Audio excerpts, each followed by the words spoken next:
us all together. Lord, we gather in your name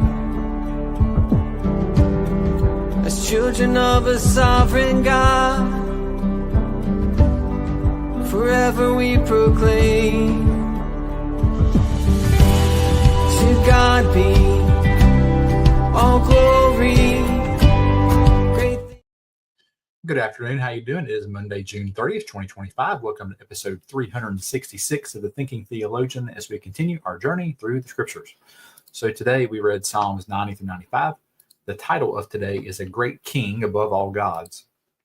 The book of scriptures in Psalms 95 verses 3 through 4, and this is what it says. For the Lord is a great God, a great King above all gods. The depths of the earth are in his hand, and the mountain peaks are his.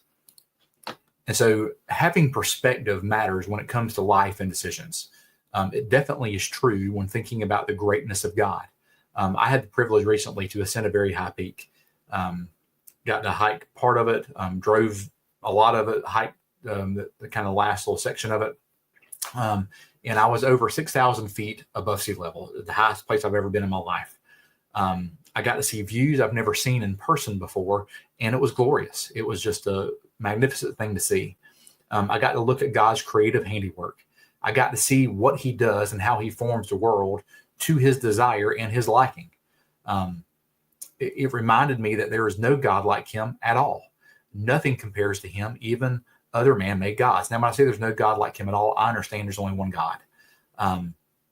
But if we're honest, we create gods in our life where we elevate those things above a God who does what I got the chance to witness. And we all do it. You do it. I do it. Everyone does it. We all elevate other things in our life above God who does what I got a chance to see. So in today's reading, we see the psalmist declare that the Lord is a great God. He is even king among other gods. Now that statement needs to get our attention. We know that other people worship a variety of beings and created things. We see that like the prophets of Baal and just football, for instance, in the South, or sports, or the children, or whatever. They worship other things. However, our God is king above them all. We know that these other gods are not actually real, but the point is that even these created gods have to submit to the creator himself. And so that even the things that we create have to submit to the creator. It's like when Paul was going through in Rome, and there was this, all these gods were set up everywhere, and he was pointing that you worship created things and not the one who's above all, who is the creator of everything. But you worship these created statues and images you have, and you put them above priority above everything else. And so our God makes the mountains and the valleys. That's what I got to see. I got to see high mountains, and I got to see valleys. He makes them both. He's in charge of it all. He is the foundation of all that we have in our lives and world. So the challenge I have for you today is to ask yourself, how often do you think about the greatness of God? I would argue that many of us do not spend much time on that subject.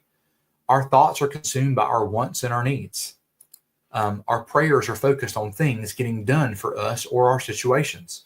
Our conversations center around our current circumstances. When this happens, we become focused on our problems and our plight and not on God. The answer to this is to focus on the wonderful works of God. When we begin to realize how small we are and how great our God is, it changes everything. We will begin to worship God as a creator and maker of everything. We will view him as the all-powerful deity that he is over the galaxies. When we comprehend that no created thing or being or God compares to him, it changes our worship. When we understand that he is the one, it changes how we worship and what we do and who we worship and who we go to. So I hope and pray today that you get a view of God that transforms your thinking. I hope you get to spend some time in worship with the God of the universe who changed everything. Our minds, hearts, and souls are made for such true and genuine worship. It's time to participate in it daily. So that is my challenge for you and for me. And so we understand that he is a great king above all gods, especially the ones that we create. the ones that aren't really real, but we make them real in our lives because we all have a desire to worship something, and we all worship something. It doesn't matter if you're an atheist, an agnostic, if you're, whatever you are, wherever you may fall in the religion, even if you don't believe that God isn't real, or you have all these aspects of different things, we all worship something, and something gets our priority, and we all bow down at the altar.